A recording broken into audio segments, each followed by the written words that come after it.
Hi everyone! Bem-vindos a mais uma aula. Hoje falaremos sobre o Present Perfect, um assunto direcionado à segunda série do ensino médio, mas a quem mais se interessar e quiser ampliar o seu vocabulário de língua inglesa. Mas o que de fato é o Present Perfect? Um dos tempos verbais mais difíceis da língua inglesa, não mais difíceis assim, mas que exigem um pouco mais de concentração nossa por uma série de fatores. Dentre eles, a tradução talvez não vai ser a mesma como usaríamos na língua portuguesa. O sentido é proposto pela situação que ele está sendo inserido, etc. Representa uma ação que ocorreu no passado, mas ainda está de alguma maneira em observância. Exemplo, suponhamos que eu pergunte a você: você já leu o jornal essa manhã? Mas veja que amanhã encerra meio-dia, amanhã termina ao meio-dia. Então, antes do meio-dia, eu devo fazer a pergunta com esse tempo verbal, present perfect, já que se a ação não ocorreu, ela ainda pode vir a acontecer. Aí eu devo dizer: Have you ever read the newspaper this morning? Você já leu o jornal essa manhã? Mas se eu fizer essa mesma pergunta às 3 da tarde, que já é tarde, não é amanhã, já encerrou, então eu devo aplicar o simple past, porque representa uma ação já finalizada. Aí eu devo dizer: Did you read the newspaper this morning? Ok? Então, o Present Perfect, ele representa exatamente isso, uma ação que ocorreu no passado, mas que de alguma maneira está em observação. I have lost my keys. I've lost my keys. Eu perdi as minhas chaves. Mas se eu apliquei o Present Perfect, então, isso vai representar que eu perdi as minhas chaves, mas talvez tenha uma leve lembrança de onde eu possa ter perdido, e vai que eu encontre. Mas se eu perdi de fato, entendeu? Não vou mais encontrar, a ação do encontro assim encerrada, então eu devo usar o simple past. I lost my keys. Mas se porventura eu vir a encontrar ou achar que eu posso encontrar ainda, então eu devo aplicar o present perfect. É esse o uso do present perfect, de uma ação que ocorreu no passado, mas vem até o presente, está sendo observada de alguma maneira.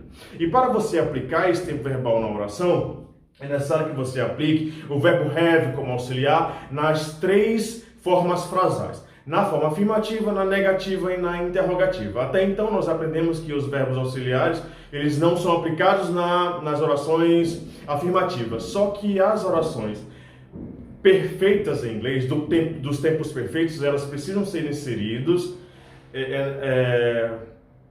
o verbo auxiliar, inclusive, na forma afirmativa, que no caso é o have.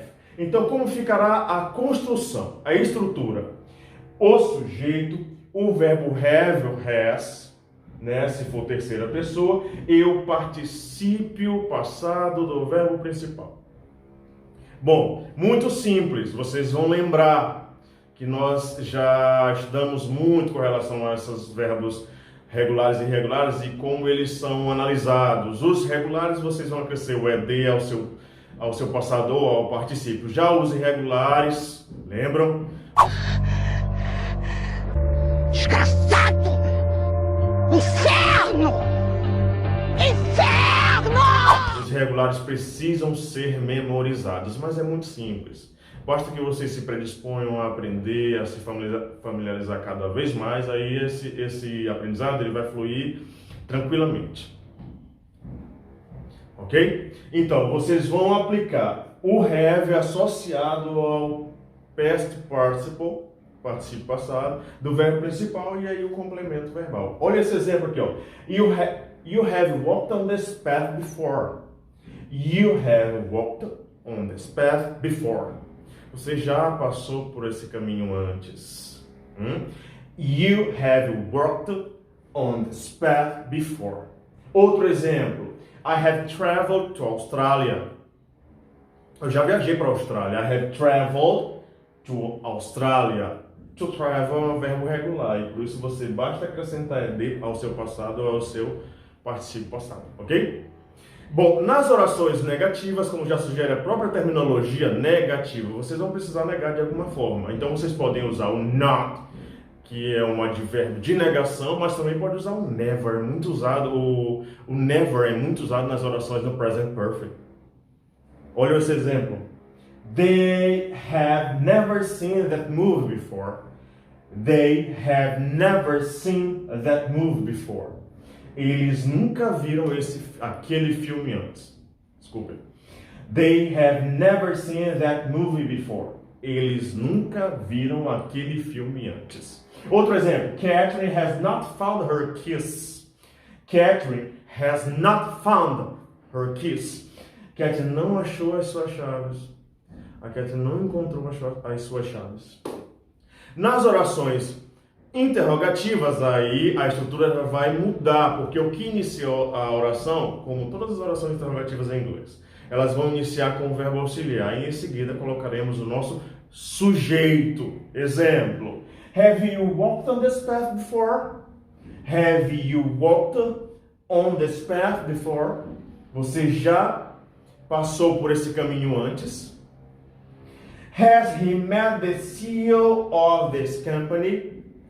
Has he met the CEO of this company? Ele já conheceu o diretor dessa companhia? Has he met the CEO of this company? Então, vejam que em todas essas situações, nós temos um passado que está de alguma maneira sendo observado. Mas também pode representar o present perfect, experiências passadas, mas aí que ainda perduram, como é o exemplo dessa oração afirmativa. I have traveled to Australia. Eu viajei para a Austrália. Viajo, posso viajar no futuro, entendeu? Ações que ocorreram, mas ainda estão de alguma forma sendo observadas. Espero que tenham compreendido. Nós faremos outros vídeos com palavras mágicas muito usadas no present perfect. E só uma coisinha que eu esqueci, pessoal.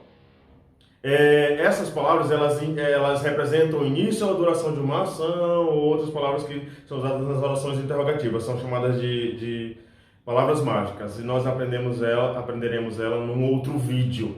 See you soon.